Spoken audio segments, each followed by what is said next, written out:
செஞ்சிருக்கேன், இந்த தொகுதியில் இருக்கின்ற மக்களுக்கு செஞ்சிருக்கேன், இந்த தமிழ்நாட்டினுடைய நன்மைக்காக இந்த திட்டங்களை நான் கொண்டு வந்திருக்கேன், அல்லது இந்த தமிழ்நாட்டுக்கு பாதிப்பு வருகின்ற திட்டங்களை தடுத்து நிறுத்திருக்கேன் சொல்லுகின்ற தைரியம் நவாஸ் கனிக்கோ அல்லது அவர்கள் கூட்டணி கட்சிக்கோ இருக்கா? எதை நிறுத்திருக்கீங்க? எதுவுமே செய்ய துப்பில்லை. கேட்டா சொல்லுவாங்க அவங்க மெஜாரிட்டி. நான் நினைவுபடுத்துகிறேன், அனைத்து இந்திய அண்ணா திராவிட முன்னேற்ற கழகம் வாஜ்பாய் அமைச்சரவையில் புரட்சி தலைவி அம்மா காலத்தில் 1998 மத்திய அமைச்சரவையில் இடம்பெற்றிருந்தது. காவிரி நதிநீர் பிரச்சனையில் ஆணையம் அமைக்க வேண்டும், காவிரி நதிநீர் நடுவர் மன்ற தீர்ப்பை அமலுக்கு கொண்டு வர வேண்டும் என்று அம்மா கோரிக்கை வச்சாங்க. அந்த கோரிக்கையை சொல்லி சொல்லி பார்த்தாங்க, கேட்டு பார்த்தாங்க, செய்யல. அதுக்காக அம்மா சும்மா இல்ல, 19 நாடாளுமன்ற உறுப்பினர்களை வைத்துக் கொண்டு வாஜ்பாயை வீட்டுக்கு அனுப்பியது அனைத்து இந்திய அண்ணா திராவிட முன்னேற்ற கழகம். எத்தனை பேர் என்று கவலை இல்லை. அந்த தைரியம் அன்னைக்கு உங்களுக்கு நினைவு இருக்கும். சென்னை விமான நிலையத்தில் புரட்சி தலைவி அம்மா டெல்லிக்கு போறாங்க. டெல்லிக்கு போகின்ற பொழுது விமான நிலையத்தில் கேட்கிறாங்க, டெல்லிக்கு எதுக்கு போறீங்க?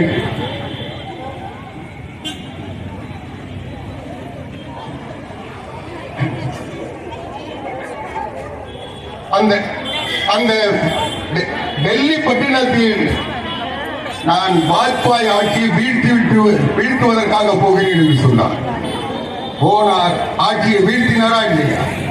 அது ஒரு ஆளுமைக்கு மிக்க தலைவி. தமிழ்நாட்டுக்கு எதிராக எந்த ஆட்சி இருந்தாலும் அந்த ஆட்சியை வீழ்த்துகின்ற வல்லமை அனைத்து இந்திய அண்ணா திராவிட முன்னேற்ற கழகத்திற்கு இருக்கிறது. இன்னும் சொல்ல போனால் 2014 அனைத்து இந்திய அண்ணா திராவிட முன்னேற்ற கழகம் தன்னந்தனியாக தமிழ்நாட்டில் போட்டியிட்டது. 37 நாடாளுமன்ற உறுப்பினர்கள், 37 நாடாளுமன்ற உறுப்பினர்களை வைத்துக் கொண்டு அன்றைக்கு காவிரி நதிநீர் ஆணையத்தினுடைய தீர்ப்பை அமல்படுத்த மாட்டோம் என்று மத்திய அரசு சொன்னது. முயற்சிக்கவில்லை. நீதிமன்றம் கட்டளையிட்டது. அதையும் மீறி மத்திய அரசு செய்ய முயற்சிக்கவில்லை. அந்த நேரத்தில் 22 நாட்கள் தமிழ்நாடு இந்திய நாடாளுமன்றத்தை முடக்கி வைத்து காவிரி நதிநீர் ஆணையம் அமைத்ததற்கு பிறகுதான் நாடாளுமன்றமே நடந்தது. இது வரலாறு. அதிமுக படிச்ச வரலாறு. நீங்க என்ன செஞ்சீங்க? இந்த 38 பேர் ஒரு நாள் காவிரி நாடாளுமன்றத்தை நிறுத்தினீங்களா? இன்னைக்கு செங்கல்நெல் தூக்கி காட்டிக்கிட்டு உதயநிதி ஸ்டாலின் ஊரா 2021 அதை சொல்லிதான் ஓட்டு கேட்டீங்க. இன்னைக்கு அந்த ஒரு செங்கல் யார் வச்ச செங்கல்? அனைத்து இந்திய அண்ணா திராவிட முன்னேற்ற கழகம் முதலமைச்சராக புரட்சி தமிழர் அண்ணன் எடப்பாடியாக இருந்த போது அவர் வச்ச செங்கல். இடத்தை தேர்வு செஞ்சு அப்ப கூட திருச்சியில வைக்கலாமா, தேனியில வைக்கலாமா, சேலத்துல வைக்கலாமா இருந்த போது மதுரையில வைக்கணும்னு சொல்லி முடிவு பண்ணி அதுக்கான இடத்தை எடுத்து அந்த இடத்தை தேர்வு செஞ்சு அந்த இடத்தை லேண்ட் அக்வசிஷன் பண்ணி அந்த இடத்தை சமதனப்படுத்தி அங்க பிரதமரை அழைத்து வந்து அடிக்கல் நாட்டியவர் தமிழ்நாட்டினுடைய முதலமைச்சராக இருந்த புரட்சி தமிழர் அண்ணன் எடப்பாடியார். அந்த அடிக்கல் நாட்டதுக்கு அப்புறம் கொரோனா வந்தது. அதனால அதுக்குள்ள செய்ய முடியாத நிலை இருந்தது. அதுக்கு பிறகு தேர்தல் வந்தது. தேர்தல் வந்தப்போ அந்த அடிக்கல் நாட்ட ஒரு செங்கலை வச்சுட்டு காட்டிட்டு இருந்த உதயநிதி ஸ்டாலின் இந்த 3 வருஷமா என்ன செஞ்ச? தமிழ்நாட்டில் ஆட்சி உண்டு. டெல்லியில 38 நாடாளுமன்ற உறுப்பினர் உங்க கிட்ட ஏன் அந்த ஒரு செங்கலை? அதுதான் அனைத்து இந்திய அண்ணா திராவிட முன்னேற்ற கழகத்தின் பொதுச் செயலாளர் எடப்பாடியார் சொன்னாரு. இங்க ரோட்ல வச்சு காட்டுற செங்கலை கொண்டு போய் நாடாளுமன்றத்தில் காட்டி இருந்தால் நரேந்திர மோடி பயந்ததை செய்திருப்பார். அங்க காட்டுறதுக்கு துப்பில்லாத இங்க எதுக்குடா காட்டுற? எங்க கேட்கணும்? எதுக்கு நாடாளுமன்ற உறுப்பினர் நடுத்தரவில் செங்கல் காட்டுறதுக்கா? நாடாளுமன்றத்தில் போய் காட்டு. எதை கேட்டிருக்கீங்க? தமிழ்நாட்டுக்கு எதிராக ஏதாவது ஒரு பிரச்சனையை குரல் கொடுத்திருக்காங்களா? சரி, அதுதான் போட்டோம். தமிழ்நாட்டில் 3 வருஷம் ஆட்சி நடத்துறீங்களா? என்ன ஆட்சி நடத்துறீங்க? நீங்க நினைச்சு பாருங்க. 2021 இன்னைக்கு 520 வாக்குறுதி சொன்னாங்க. ஒரு வாக்குறுதி நிறைவேறிருக்கா? 520 வாக்குறுதிகளில் ஏதாவது ஒரு வாக்கு நிறைவேற்றப்பட்டிருக்கிறதா? ஒண்ணு கூட இல்லை. இன்னைக்கு இந்த ஆட்சி வந்ததற்கு பிறகு 3 வருஷத்துல மக்கள் விலைவாசி ஏற்றத்தால் கடுமையான தொல்லைக்கு ஆளாயிருக்கு. அன்னைக்கு சொன்னான் ஸ்டாலின் தான் வராரு, விடியல் தர போறாரு. எல்லாம் நினைச்சான் ஸ்டாலின் வந்த உடனே விடியல் வந்துட போறது. என்ன விடியல் வந்தது? கரண்ட் கட்டு தான் வந்தது. ஸ்டாலின் 2011 21 வரைக்கும் புரட்சி தலைவி அம்மா, அதுக்கு பிறகு அண்ணன் புரட்சி தமிழர் எடப்பாடியார் தொடர்ந்து ஆட்சி நடத்துறாங்க. இந்த 10 வருஷத்துல பவர் கட் இருந்ததா? கருணாநிதி ஆட்சியில பவர் கட் இருந்தது. அதை மீட்டு புரட்சி தலைவி அம்மா ஒரே வருஷத்தில் சரிபடுத்தி மின்சாரத்தில் மிகை மாநிலமா தமிழ்நாட்டை உயர்த்தி வச்சாங்க. 10 வருஷம் தமிழ்நாட்டில் மின்வெட்டு என்ற வார்த்தையே இல்லாத ஆட்சி நடத்தவங்கல்ல. இன்னைக்கு எங்கிருந்து வருது மின்வெட்டு? சரி, மின்சாரம் தருவதற்கு தான் துப்பில்லை, வக்கில்லை, லாயக்கில்லை. ஆனா ஏண்டா கரண்ட் பில்லை ஏத்துனீங்க? ஏன் கரண்ட் பில்லை ஏத்துனீங்க? என் தாய் புரட்சி தலைவி அம்மா, அதற்கு பிறகு புரட்சி தமிழர் எடப்பாடியார் 10 வருஷம் ஒரே ஒரு பைசா மின் கட்டணத்தை உயர்த்தணுமா? ஒரே ஒரு பைசா சொல்லுங்க, மனசாட்சி தொட்டு சொல்லுங்க. ஒரே ஒரு பைசா ஏத்தணுமா? ஆனா 3 வருஷத்துல 300 மடங்கு. ஒரு 500 ரூபாய் கரண்ட் பில் கட்டியிருந்தா இன்னைக்கு 1500 ரூபாய். கரண்ட் தர துப்பு இல்ல. ஆனா கரண்ட் பில்ல மட்டும் ஏத்துறதுக்கு இந்த ஆட்சிக்கு முயற்சிக்கிறாங்க. என்ன வகை மக்களை பத்தி சிந்திக்கிற ஆட்சியா? சொன்னா 2021 நாங்க வந்த உடனே மாசம் மாசம் கரண்ட் பில் எடுத்துறோம். எடுத்தானா? மாசம் மாசம் கரண்ட் பில் எடுத்தானா? எதையுமே சொன்னதை செய்யாமல் மக்களை ஏமாற்றி ஏய்த்து, மக்களை வஞ்சித்து, மக்களை கொடுமைப்படுத்தி, எதை பத்தியும் கவலை இல்லாத ஒரு பொம்மை தமிழ்நாட்டினுடைய முதலமைச்சர். நாள்தோறும் போட்டோ ஷூட் நடத்த வேண்டியது, அதை எடுத்து ஊடகங்களையும் பத்திரிகையிலும் போட்டு ஸ்டாலின் தான் வராரு, விடிய தர போறாரு. இப்ப என்ன சொல்றான்? தமிழ்நாட்டை குட்டிச்சவராக்கி அனைத்து இந்திய அண்ணா திராவிட முன்னேற்ற கழகத்தில் இருந்த மக்கள் நல திட்டங்கள் அத்தனையும் நிறுத்திட்டு இப்ப இந்தியாவை காப்பாற்ற போறாரா? தமிழ்நாட்டை நீங்க எடுத்தது போதாதுன்னு இந்தியாவை காப்பாற்ற போறாரு.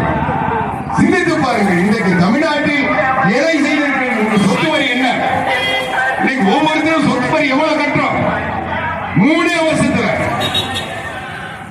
எத்தனை மடங்கு உயர்ந்திருக்கு? இன்னைக்கு எல்லா பொருளும் விலை. ஒரு சிமெண்ட் 200 ரூபாய் வித்த சிமெண்ட் 400 ரூபாய். கம்பி விலை என்ன? சாதாரண காய்கறி விலையிலிருந்து இன்னைக்கு அரிசி விலை என்ன?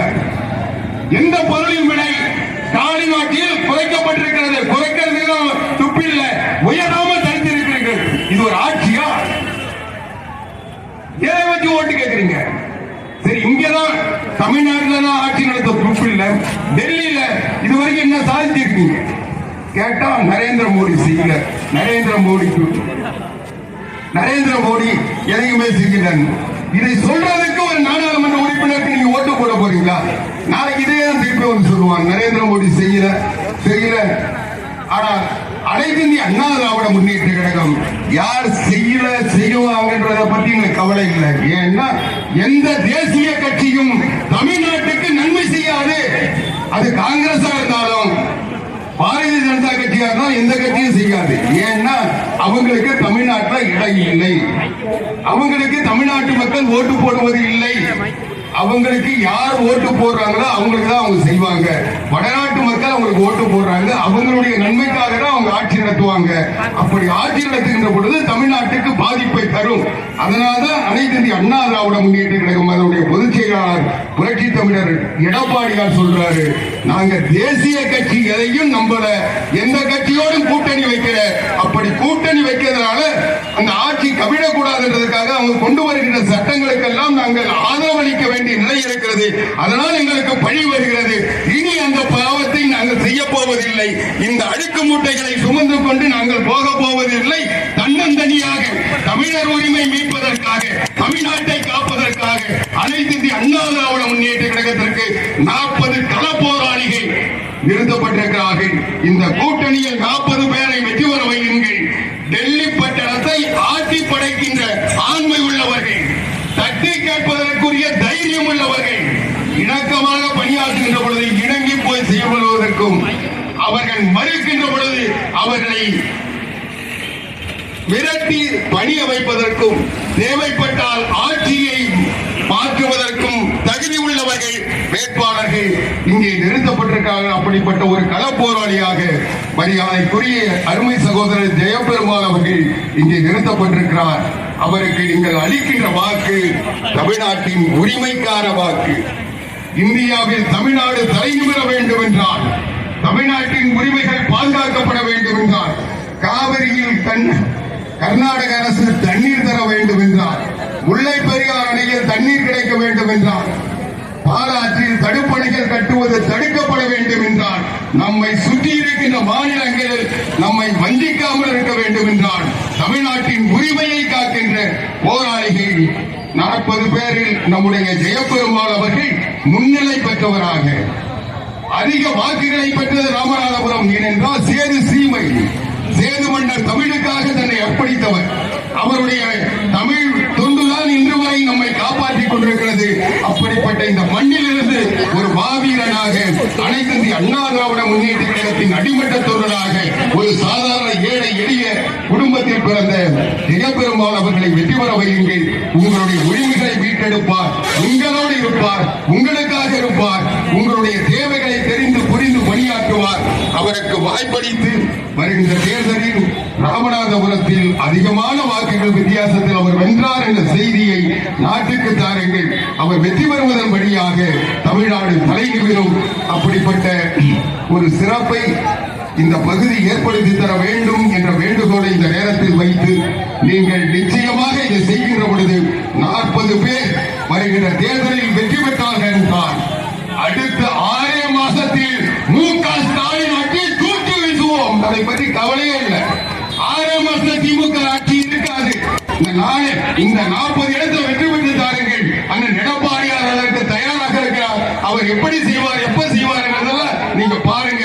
இந்த ஆட்சி அகற்றப்பட வேண்டும். தமிழ்நாட்டின் உரிமைகள் மீட்கப்பட வேண்டும். தமிழ்நாட்டின் மக்களை வஞ்சிக்கின்ற, கொள்ளையடித்து உலகத்தின் போதை சாம்ராஜ்யத்தின் தலைநகராக தமிழ்நாட்டை மாற்றி வைத்திருக்கின்ற முதலமைச்சருடைய குடும்ப உறவுகள் தொடர்பில் இருந்து இன்றைக்கு ஜாபர் சாதிக்கை வைத்துக் கொண்டு இன்றைக்கு சர்வதேச கடத்தல் தளமாக இன்றைக்கு தமிழ்நாட்டை மாற்றி வைத்திருக்கிறார்கள். முதலமைச்சர் குடும்பம் இன்றைக்கு களங்கத்தில் சிக்கியிருக்கிறது. விசாரணையில் வந்திருக்கிற அந்த விசாரணை நீடிக்கின்ற பொழுது ஜாபர் சாதிக்குடைய உண்மையான முகம் தெரிகின்ற பொழுது உதயநிதி ஸ்டாலினும் அவரோடு சேர்ந்து சிறைக்கு போவார். தமிழ்நாட்டில் மீண்டும் புரட்சி தமிழர் அண்ணன் எடப்பாடியார் ஆட்சி வரும்.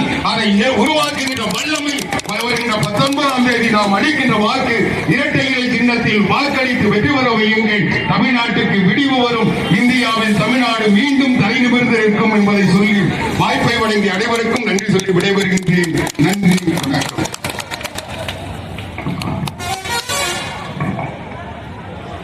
அடுத்தபடியாக